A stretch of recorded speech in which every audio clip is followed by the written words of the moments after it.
이어서 코로나19 관련 소식 알아보겠습니다. 수도권을 중심으로 탁구장과 방문 판매 업체를 통한 집단 감염이 동시다발적으로 번지고 있습니다. 이번에는 코로나19 고위험군인 어르신들이 머물고 있는 복지시설에서 집단 감염이 발생했습니다. 또 관악구에 이어서 성남의 또 다른 방문 판매 업체에서도 6명이 확진 판정을 받았습니다. 먼저 홍익표 기자가 취재했습니다. 오늘 낮 경기도 광명 종합사회복지관. 출입문은 굳게 닫혀 있고 건물 주변은 추가 방역 작업으로 분주합니다. 이 건물 2층 어르신보호센터에서 코로나19 확진자가 발생하면서 복지관 건물 전체가 잠정 폐쇄됐습니다. 센터 회원인 70세 여성이 이틀 전 감염된 사실이 알려진 후 45명에 대한 검사가 이루어졌는데 6명이 추가로 확진 판정을 받았습니다. 80대 회원 3명과 센터장, 간호조무사, 요양보호사 등 직원 3명입니다. 감염의 시작은 또 탁구장이었습니다.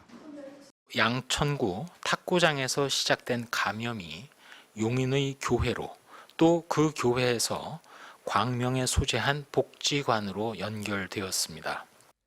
70세 여성이 지난달 말 참석한 용인 큰나무교회 예배에서 양천구 탁구장을 다녀온 확진자와 접촉했고 지난 3일과 4일 광명 어르신보호센터를 찾은 것으로 드러났습니다.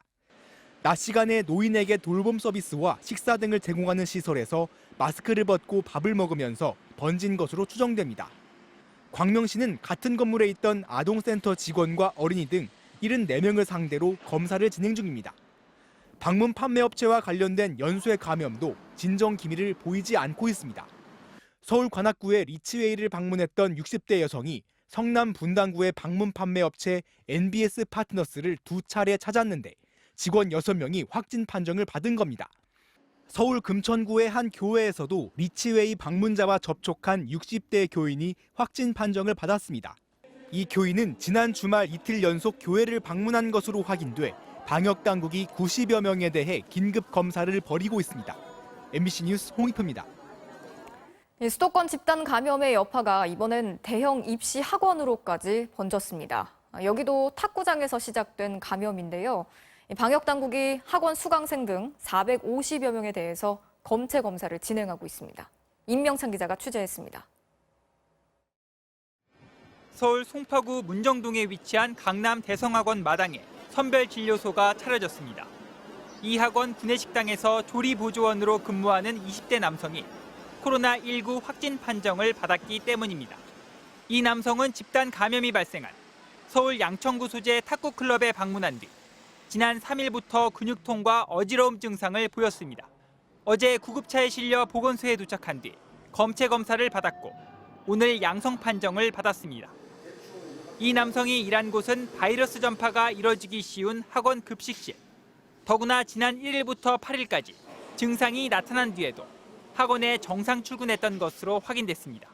이분이 학원 식당 근무한 것도 구체적인 시간대별로 아직 동선은 나오지 않았지만 6월 1일부터 8일까지 크게 보고 있거든요.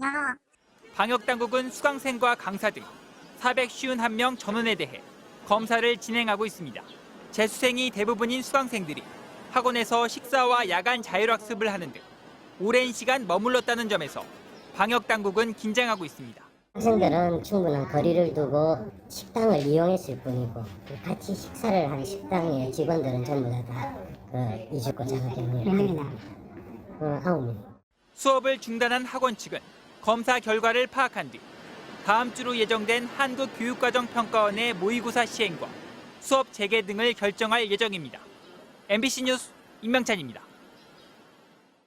문제는 수도권 집단 발병이 어르신 보호센터나 이주민 쉼터처럼 방역이 취약한 곳으로 확산되고 있다는 겁니다. 수도권 대유행의 도화선이 되는 게 아니냐는 우려가 커지고 있습니다. 신정영 기자가 취재했습니다. 9명의 확진 환자가 나온 서울 구로구 중국 동포교회 쉼터는 갈 곳 없는 중국 동포들의 임시 거주시설입니다.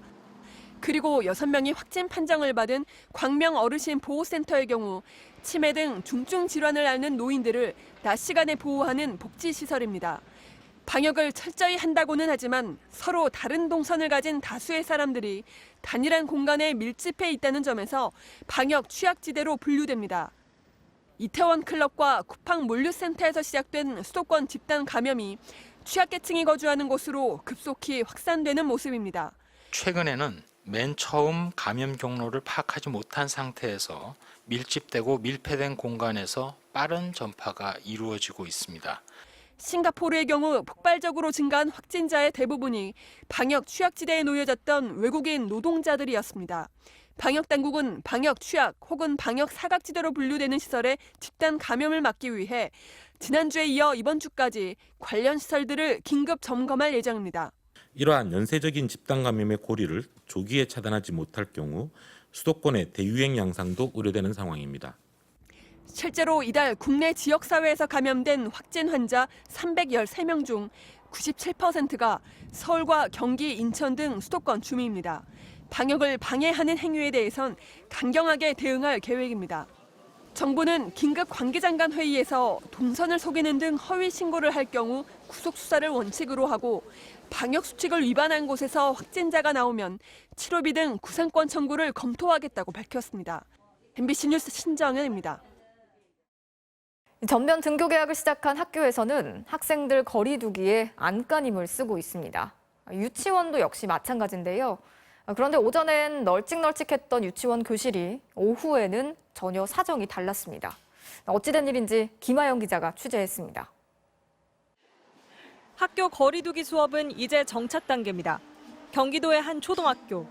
아이들이 널찍널찍 떨어져 앉아 있고 투명 칸막이까지 설치돼 철저히 분리된 모습입니다. 반면 같은 경기도의 한 유치원 교실입니다.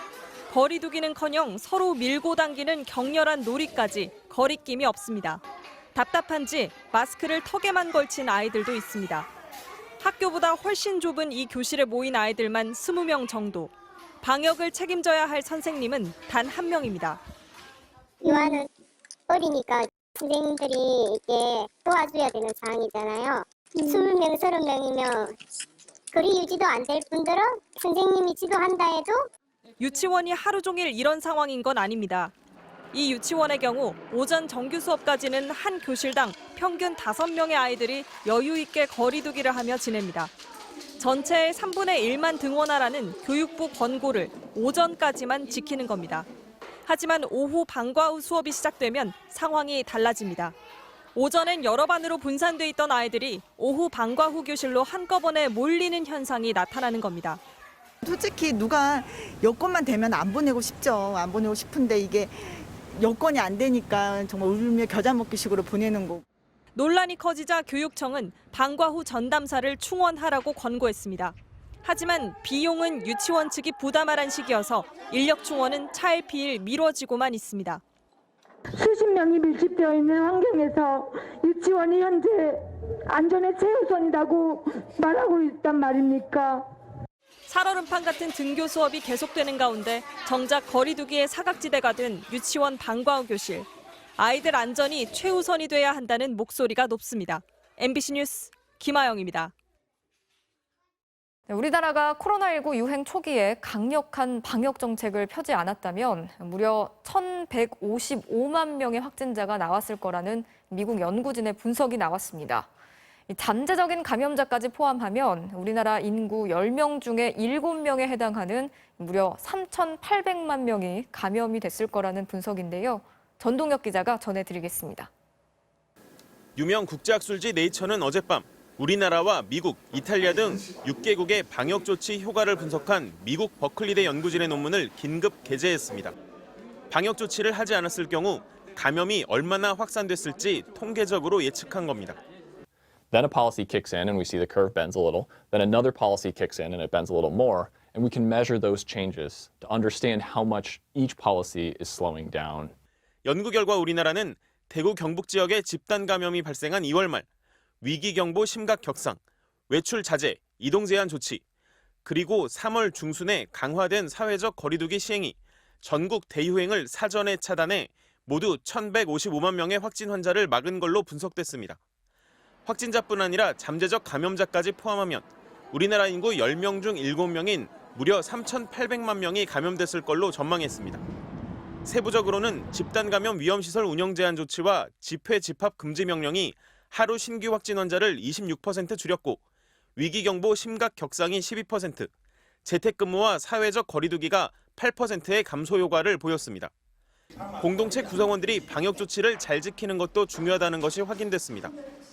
우리나라의 해외 입국자 2주간 자가격리 조치는 일부 입국자들이 이를 어기면서 신규 확진이 2% 증가하는 결과로 나타났습니다. 우리나라에서 8%의 감소 효과를 보인 사회적 거리두기 조치의 경우 이탈리아에선 국민들이 제대로 지키지 않는 바람에 신규 확진이 15% 늘었습니다. 다만 이번 연구는 지난 4월까지를 분석했으며 최근 수도권의 산발적 집단 감염은 포함되지 않았습니다. MBC 뉴스 전동혁입니다.